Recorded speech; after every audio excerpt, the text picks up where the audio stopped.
ಅದಾದಮೇಲೆ ರಾಜ್ಯದ ವಿಷಯವನ್ನು ಪ್ರಸ್ತಾಪ ಮಾಡಲಿಕ್ಕೆ ನಾನು ಬಯಸ್ತಾ ಇದ್ದೀನಿ. ಕಳೆದ ಒಂದು ವಾರದಿಂದ ನಮ್ಮ ಜಿಲ್ಲೆಯಲ್ಲಿ ಚುನಾವಣೆ ಸಂದರ್ಭದಲ್ಲಿ ಒಂದು ಘಟನೆ ಹಾಗೂ ಚುನಾವಣೆಯ ದಿನ ಒಂದು ಘಟನೆ ಅದು ಬಹಳಷ್ಟು ಚರ್ಚೆಗೆ ಗ್ರಾಸವಾಗಿದೆ.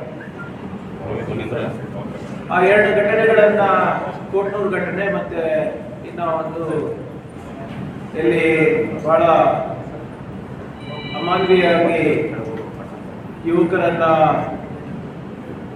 ಬತ್ತಲೆಗೊಳಿಸಿ ಅವರು ಹೊಡೆದಿದ್ದಾರೆ ಅಥವಾ ಅವರಿಗೆ ಸೆರೆಮನೆಯಲ್ಲಿ ಇಟ್ಕೊಂಡಿದ್ದು, ಎರಡು ವಿಚಾರಗಳನ್ನು ಇಟ್ಕೊಂಡು ಸಾಕಷ್ಟು ಚರ್ಚೆ ಮಾಧ್ಯಮದಲ್ಲಿ ಕೂಡ ಆಗ್ತದೆ, ಸಾರ್ವಜನಿಕರಲ್ಲಿ ಕೂಡ ಆಗ್ತದೆ. ಮೊದಲನೇದಾಗಿ ಈ ಮೊನ್ನೆ ನಡೆದಂತಹ ಘಟನೆ ಬಗ್ಗೆ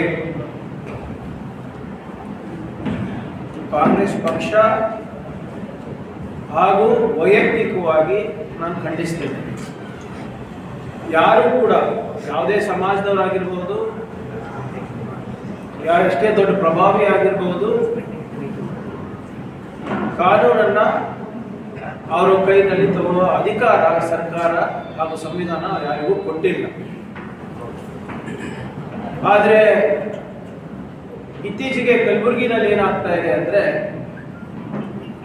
ಕೆಲವು ರಾಜಕಾರಣಿಗಳು, ವಿಶೇಷವಾಗಿ ಬಿಜೆಪಿ ಪಕ್ಷ ಮತ್ತು ಇನ್ನ ಕೆಲವು ವ್ಯಕ್ತಿಗಳು, ಯಾರು ಸ್ವಯಂ ಘೋಷಿತ ಸಮಾಜ ಸೇವಕರು, ಕಲಬುರಗಿಯ ಹಿತಾಸಕ್ತಿ ಕಾಪಾಡೋರಂಥ ಕೆಲವು ವ್ಯಕ್ತಿಗಳು ಹುಟ್ಕೊಂಡಿದ್ದಾರೆ.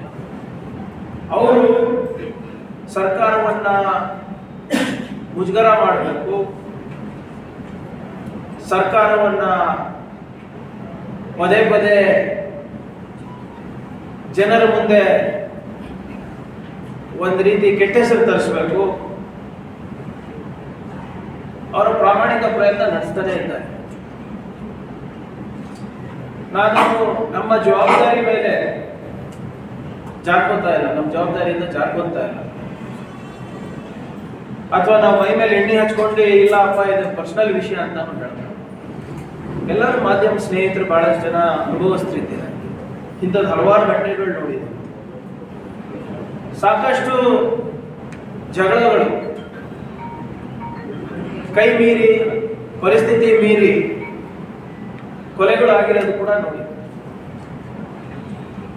ಆಮೇಲೆ ಇವೆಲ್ಲ ಹೆಚ್ಚಾಗಿ ಆಲ್ಮೋಸ್ಟ್ 99% ಟೈಮ್ಸ್ ಏನಾಗುತ್ತೆ, ವೈಯಕ್ತಿಕ ಕಾರಣಗಳಿಂದ ಈ ಕೊಲೆಗಳಾಗುತ್ತೆ. ಅದು ಸಾಕ್ಷಿ ತಾವೂ ಇದೆ. ಎಲ್ಲರೂ ಕೂಡ ಗೃಹ ಇಲಾಖೆಗೆ ಗಮನಕ್ಕೆ ಬರುತ್ತೆ ಅಂತ ಇರೋದಿಲ್ಲ. ಆದರೆ ಇಂಥ ಯಾರು ಆಂಟಿ ಸೋಷಿಯಲ್ ಎಲಿಮೆಂಟ್ಸ್ ಇರ್ತಾರೆ, ಅಥವಾ ಅವ್ರ ಮೇಲೆ ಮುಂಚಿತವಾಗಿ ಏನಾದರೂ ಕೇಸ್ ಇದ್ರೆ, ಅಥವಾ ಅವ್ರ ಮುಂಚಿತವಾಗಿ ಇವ್ರ ಮೇಲೆ ಅನುಮಾನ ಇದ್ರೆ ನಿಗಾ ಇಟ್ಟು ಅವ್ರನ್ನ ಪದೇ ಪದೇ ಪರೇಡ್ ಮಾಡಿಸೋದಿರ್ಬೋದು, ಬಂದು ಹಾಜರಿ ಹಾಕ್ಸೋದಿರ್ಬೋದು, ಇವೆಲ್ಲನೂ ಮಾಡ್ತಾನೆ. ಆದರೆ ಯಾವುದೇ ಸರ್ಕಾರ ಇರ್ಬೋದು, ಎಲ್ಲ ವೈಯಕ್ತಿಕ ವಿಚಾರಗಳ ಮೇಲೆ ಗಮನ ಇಟ್ಟೋದು, ನಿಗಾ ಇಡೋದು ಸ್ವಲ್ಪ ಕಷ್ಟ ಆಗುತ್ತೆ. ಅದು ತಮಗೂ ತಿಳಿದಂಥ ವಿಷಯ. ಹಾಗಂತ ನಮ್ಗೆ ಜವಾಬ್ದಾರಿ ಇಲ್ಲ ಅಂತಲೂ ನಾನು ಹೇಳ್ತಾ ಇದ್ದೀನಿ. ನಾವು ಜವಾಬ್ದಾರಿ ಸ್ಥಾನಮಾನದಲ್ಲಿದ್ದವರು, ನಾವು ಕೂಡ ಎಲ್ಲೆಲ್ಲಿ ನಮಗೆ ಇಂಥ ಮಾಹಿತಿಗಳು ಬರ್ತದೆ ಅದನ್ನು ತಡೆ ಹಿಡಿಯೋದು ನಮ್ಮ ಜವಾಬ್ದಾರಿ ಕೂಡ ಆಗ್ತದೆ. ಆದರೆ ಇಲ್ಲೇನಾಗ್ತಿದೆ, ಕಳೆದ 8 ತಿಂಗಳಲ್ಲಿ ಬಿಜೆಪಿಯವರು ಪಾಪ ಏನಾಗ್ಬಿಟ್ಟಿದ್ದಾರೆ, ಅವರಿಗೆ ಈಗ ನಿರುದ್ಯೋಗದ ಸ್ಟ್ಯಾಟಿಸ್ಟಿಕ್ಸ್ನಲ್ಲಿ ಬರ್ತಾರೆ. ನಿರುದ್ಯೋಗಿ ರಾಜಕಾರಣಿ ಆದ ತಕ್ಷಣ ಮತ್ತೊಮ್ಮೆ ಅಸ್ತಿತ್ವವನ್ನು ಉಳಿಸ್ಕೊಳ್ಳಿಕ್ಕೆ ಇವತ್ತು ಅವರು ಇಂಥ ಕೆಲಸಗಳಿಗೆ ಮುಂದಾಗಿದ್ದಾರೆ. ಅವರು ಮತ್ತೆ ಅವರ ಅವಿಭಾಜ್ಯ ಅಂಗಗಳಿವೆ ಕೆಲವು. ಈ ಶ್ರೀರಾಮ ಸೇನೆ ಅಂತವು ಅಧಿಕೃತವಾಗಿ ಪಾರ್ಟಿನಲ್ಲಿಲ್ಲ ಆದ್ರೂ ಕೂಡ ಇವರೆಲ್ಲ ಬಿಜೆಪಿಯ ಅವಿಭಾಜ್ಯ ಅಂಗಗಳು, ಕೆಲಸಕ್ಕೆ ಬರಲಾರ್ದವರು. ರಾಮನ ಹೆಸರು ಮೇಲೆ, ದೇವರ ಹೆಸರು ಮೇಲೆ ಪಾಲಿಟಿಕ್ಸ್ ಮಾಡೋರು, ಕೋಮದ ವಿಷ ಬೀಜವನ್ನ ಬಿತ್ತವರು, ಮರ್ಯಾದಾ ಪುರುಷೋತ್ತಮನ ಹೆಸರು ಮೇಲೆ ಇವರು ಸಮಾಜದಲ್ಲಿ ಮರ್ಯಾದೆ ಇರಲಾರ್ದಂತ ಕೆಲಸ ಮಾಡೋಂಥ ವ್ಯಕ್ತಿಗಳು ಕೆಲವರು ಹುಡ್ಕೊಂಡ್ಬಿಟ್ಟಿದ್ದಾರೆ. ಅವ್ರದ್ದು ಕೆಲಸ ಏನೋಪ್ಪ ಅಂದ್ರೆ, ಚುನಾವಣೆ ಬಂದಾಗ ಹೆಚ್ಚು ಕೋಮ ಪ್ರಚೋದನೆ ಕೊಡೋದು, ಚುನಾವಣೆ ಇರಲಾರ್ದಾಗ ಇಂಥ ಸಸಿಗಳನ್ನ ನೆಟ್ಟಿ ಬೆಳೆಸೋದು ಕೆಲಸ ಇವರು. ಹಿಂಗೆ ಮಾಡಿ ಏನಾದರೂ ಮಾಡಿ ಸಮಾಜದಲ್ಲಿ ಕೋಲಾಹಲ ಇರಬೇಕು, ಸಮಾಜದಲ್ಲಿ ಏನಾದರೂ ಒಂದು ಭಯಭೀತವಾದಂಥ ವಾತಾವರಣ ಇರಬೇಕು. ಇಂಥ ಭಯಭೀತವಾದಂಥ ವಾತಾವರಣ ಇದ್ರೆ ಮಾತ್ರ ಇವ್ರದ್ದು ಪೋಷಣೆ ಆಗುತ್ತೆ. ಇಲ್ಲಿದ್ರೆ ಇಂಥ ಸಂಘಟನೆಗಳಿರ್ಬೋದು, ಇಂಥ ಪಕ್ಷಗಳು ಬೆಳಲಿಕ್ಕೆ ಸಾಧ್ಯ ಇಲ್ಲ. ಸಮಾಜಕ್ಕೆ ಬೆಂಕಿ ಹಚ್ಚಿದಾಗ ಮಾತ್ರ ಇವ್ರಿಗೆ ನೆಮ್ಮದಿ, ಸಮಾಜದಲ್ಲಿ ಅಶಾಂತಿ ಇದ್ರೆ ಮಾತ್ರ ಇವ್ರಿಗೆ ನೆಮ್ಮದಿ, ಸಮಾಜದಲ್ಲಿ ಒಂದು ರೀತಿಯಾದಂಥ ಭಯಭೀತವಾದಂಥ ವಾತಾವರಣ ಇದ್ರೆ ಮಾತ್ರ ಇವರು ರಾಜಕೀಯವಾಗಿ ಬೆಳಿಬಹುದು ಅಂತ ಇವ್ರದ್ದು ಒಂದು ಕಲ್ಪನೆ ಇದೆ. ಅವರು ಏನು ಸ್ಕ್ರಿಪ್ಟ್ ಬರೆದು ಕೊಡ್ತಾರೆ, ಅವ್ರೇನು ತಾಳ ಹಾಕ್ತಾರೆ, ಅವ್ರೇನು ರಾಗ ಎಳಿತಾರೆ, ಅದ್ರ ತಕ್ಕಂಗೆ ಬಿಜೆಪಿ ನಾಯಕರು ಕುಣಿತಾರೆ.